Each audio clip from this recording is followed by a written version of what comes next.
Dear future generations, I think I speak for the rest of us when I say, sorry. Sorry we left you with our mess of a planet. Sorry that we were too caught up in our own doings to do something. Sorry we listened to people who made excuses to do nothing.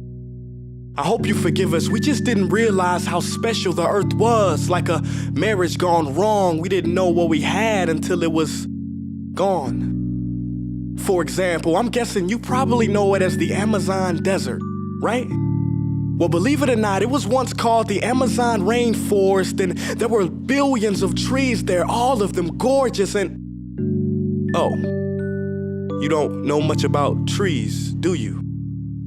Well, let me tell you, trees are amazing. I mean, we literally breathe the air they are creating. They clean up our pollution, our carbon. They store and purify water, give us medicine that cures our diseases, food that feeds us, which is why I'm so sorry to tell you that we burn them down.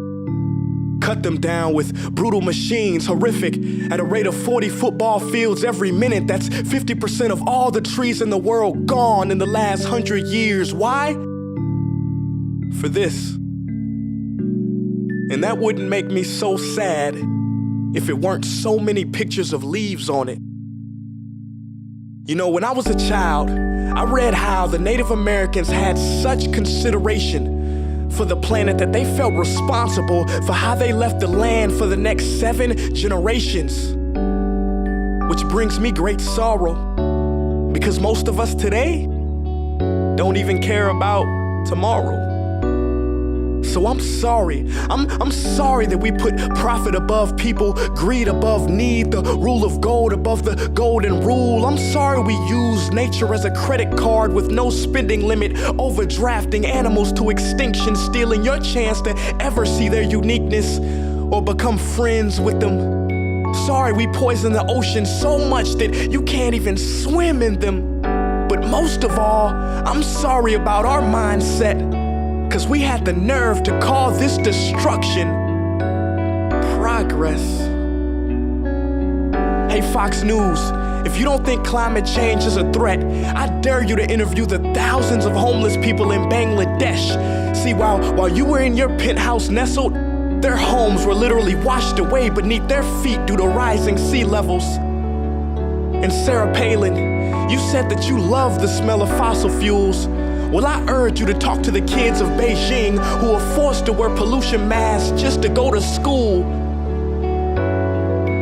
See, you can ignore this, but the thing about truth is, it can be denied, not avoided. So I'm sorry, future generations. I'm sorry that our footprint became a sinkhole and not a garden. I'm sorry that we paid so much attention to ISIS and very little to how fast the ice is melting in the Arctic.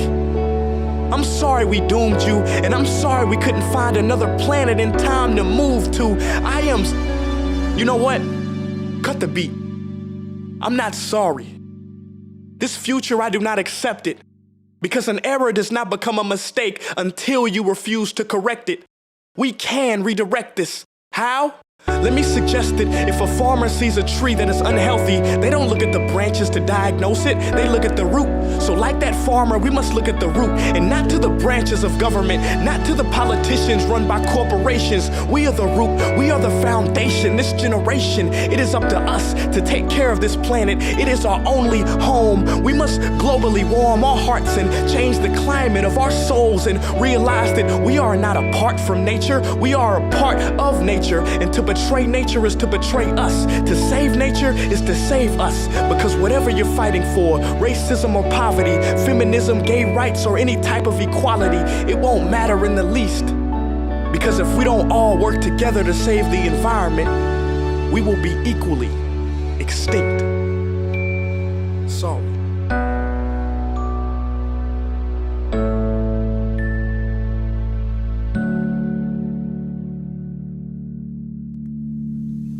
Hey guys, for the past several weeks, I've been here in Africa, the heart of Africa, witnessing the horrific destruction of the rainforest, which inspired me to write this piece. Why are forests being destroyed at such an enormous rate? For this.